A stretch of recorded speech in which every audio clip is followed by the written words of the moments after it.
Is it that up? What is good, people? Welcome back to another episode of the Undiluted Football Show. I am your host, Toni Afoke.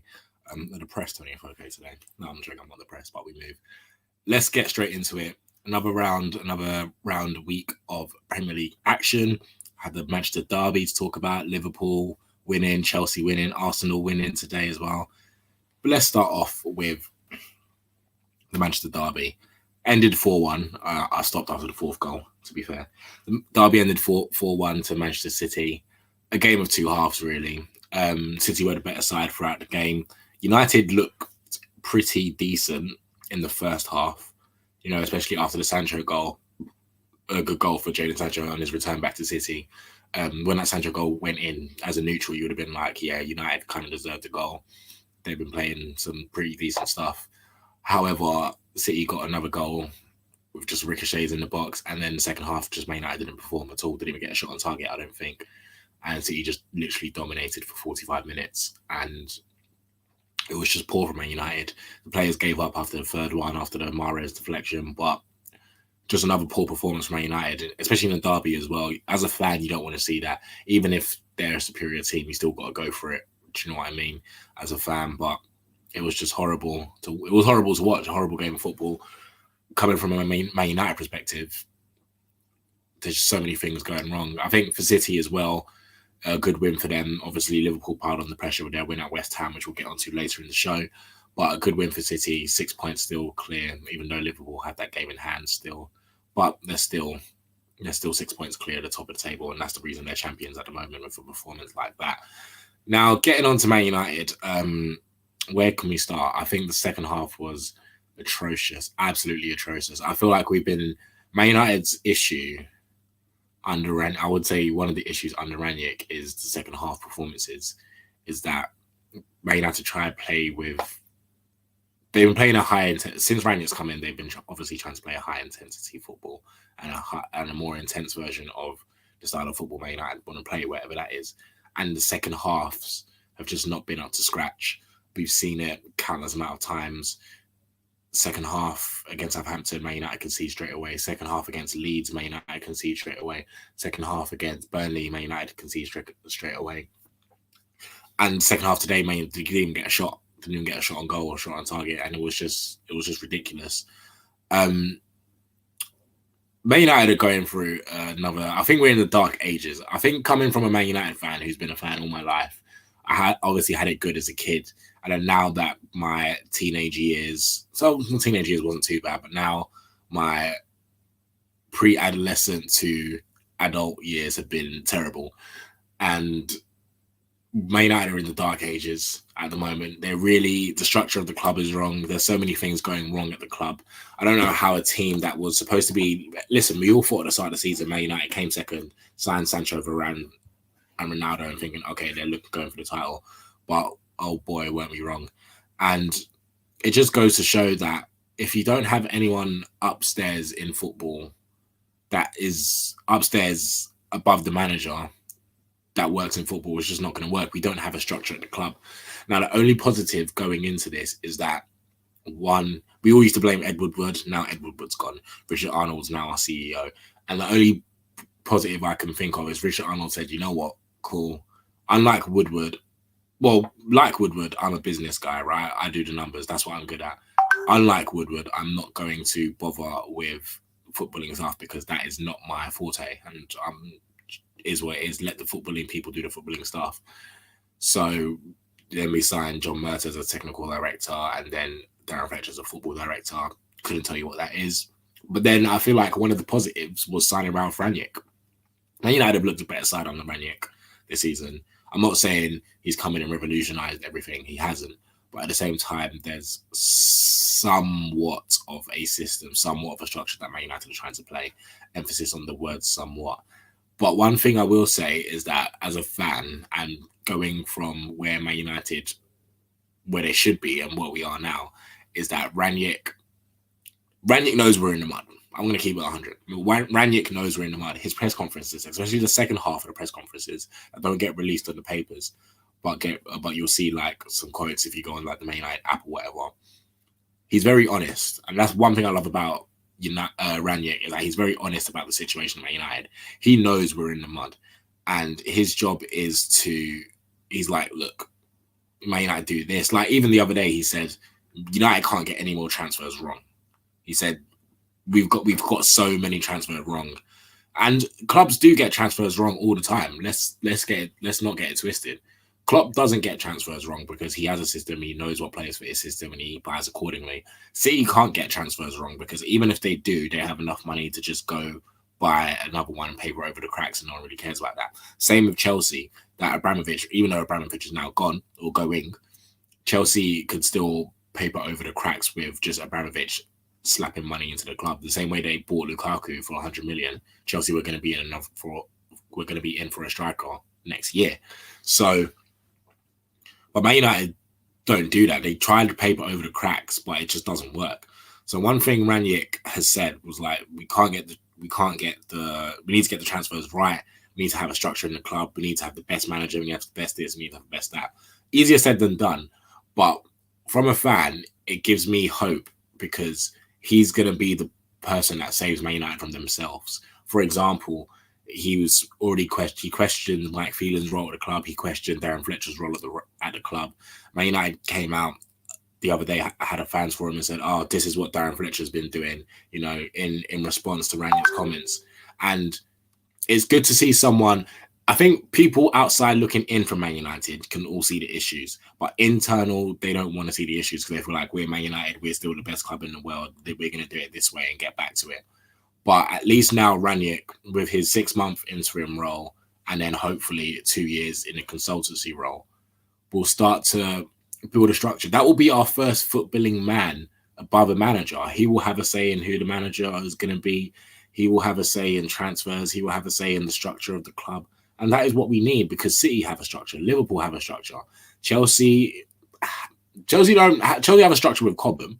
They have a really good structure with Cobham, but they had a great owner that can paper over their cracks and their mistakes. Man United don't have any of that. So the only positive I have going is that we're looking to get Ten Hag in. Apparently, Poch won't leave this summer. Apparently, it's not been confirmed yet, but apparently he won't leave this summer. His contract is till 2023. Man United, in the next week, it is March. Man United are starting to look at their new manager now and starting to plan for next season. Listen, going forward to the end of the season, all Man United need to do is we can't win the Champions League, let's be honest. We're still in it, but we can't win it. The only positive I have, and this is me being really optimistic, is that Arsenal's games in hand are Liverpool, Chelsea. They have 3 games in hand a point above United and 3 games in hand. The only positive is that their game in hands are Liverpool, Chelsea, and Spurs.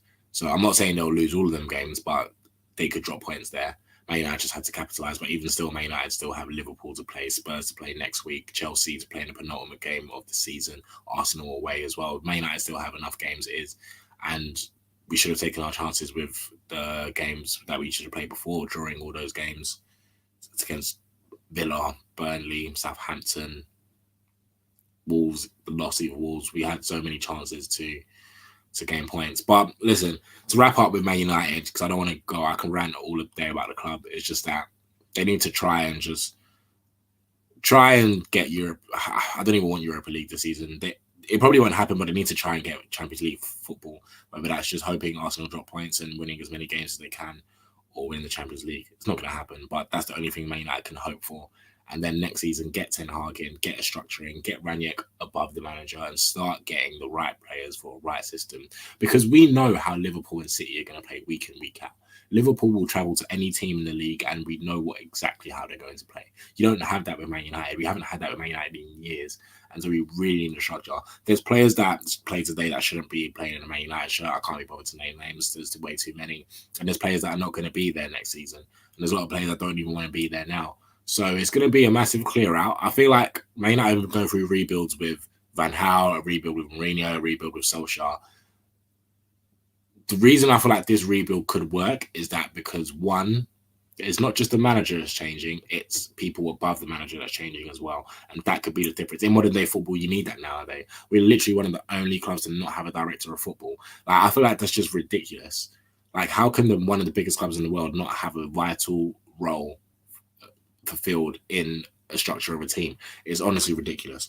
However, I'm not going to rant about it. We'll see what holds for what Man United's future holds. But let's get on to Liverpool. Liverpool win 1-0 against West Ham. A scrappy win. Sadio Mane with the goal. Piling on the pressure at West Ham. I feel like West Ham are kind of out the race now. But Liverpool piling on the pressure. They didn't even play that well, to be fair, but the best teams find a way to win and get them 3 points regardless of what you do, regardless of how you play. So big ups to Liverpool there. Chelsea 4-0 win at Burnley. Again, Chelsea are not in the title race. They're not in the top 4 race, but Arsenal are not too far ahead of them if they win their games in hand. But at the same time, I doubt Chelsea are going to slip into 3rd. I mean, I doubt Chelsea are going to slip into 4th. I don't see that happening. But who knows? Chelsea are just in the midst of this. Arsenal is a club we should get onto. They won today 3-2 at Vicarage Road. They're now 4th with 3 games in hand. It is really in Arsenal's hands, 4th place now. They're 4th with 3 games in hand. It really is it's theirs to lose now, especially after this performance. It's really theirs to lose. Whether they do it or not, that's the thing. I feel like I'm still not convinced with Arsenal because I don't see them beating the big clubs yet. And I feel like if you want to be in the top 4, you need to have at least a couple results against the big clubs, first and foremost. Secondly, I think, but the reason I feel like they're getting points is because they beat the teams they need to beat.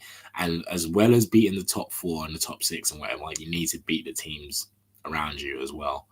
And Arsenal are doing that. Even though they had that draw against Burnley 0-0 at the Emirates, winning at Watford, winning at Wolves both times, the 90th minute winner against Wolves, things like that, you just need to find a way to get the 3 points. And that could be the difference of Arsenal making top 4. Now, it will be a very good thing for Arteta if he does make top 4. Their thing this season was to go for Europe. It wasn't just Champions League because Arsenal were not in Europe this season, so they could have gone with any type of Europe. So the fact that they're away from Champions League football is good in a sense. Are they ready for Champions League football? I don't think so. But right now they're in pole position for it. So credit to Arsenal where credit's due. Speaking of, there was a debate the other day. I think Mika Richards put in the Daily Mail saying that Liverpool and City are the best teams we've ever seen in the Premier League. And I was speaking about it on TalkSport the other day. And I said it and I said no. And I'm not saying they're not one of the. I just feel like these teams right now are not the best. I think it's weird to put a 4-year dominance between 2 sides. Well, not even, we'll say 4 years dominance between Liverpool and City, even though it's more Man City than Liverpool. But 4 years in the span of 30 years, I just think is ridiculous. A 4-year sample size is ridiculous in comparison to 30 years. We've had teams 3-peat. I've never seen this Liverpool team 3-peat. I've never seen a City team 3-peat. They've hit the double, congrats, and Liverpool won the season after, and then they won it again. But there's teams that United have 3-peated twice in the league. Do you know what I mean? So now they're up there. I feel like, and the level they're playing at is ridiculous. I feel like to win, you need way more points than you do now to win the league. And you need to be performing week in, week out, getting the wins, getting the points. So I do give them respect in that sense. They are definitely one of the best teams we've seen in the Premier League era. But I won't put them as those two as undisputedly the best.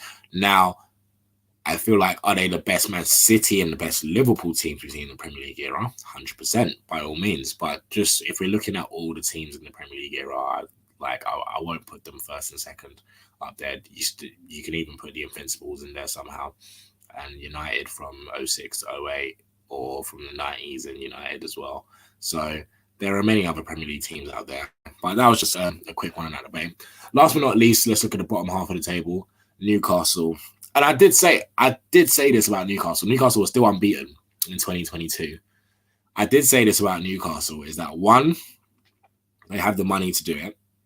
And 2, everyone's like Newcastle going to get relegated. And I knew they weren't, because even though they were like second from bottom, all they needed, they had enough money to do it in January, and all they needed was to be better than 3 teams to avoid relegation.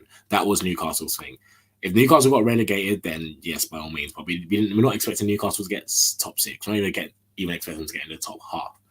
They're job this season was to avoid relegation. And sorry, if you're the richest club in the world, you can do that in one transfer window. It is not hard. Obviously, even right now, some of the players like, well, let's say Chris Wood features, Dan Burn features, and stuff like that, and Trippier has helped out. But even still, Eddie Howe's come in and has done a good job so far.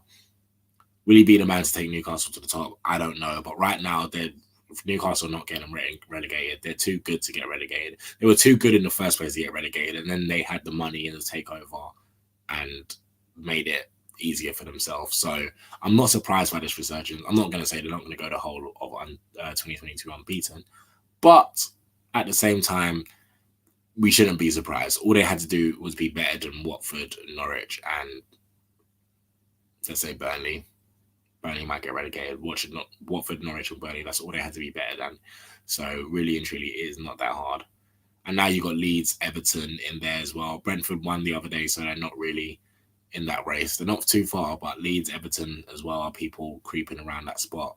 So listen, for those sides, Newcastle's fine. They're totally fine. And they will continue. It's only going to get better for Newcastle fans. They're going to have another window. They're going to get some better players in, and we're going to see them in the next 5-10 years now start competing.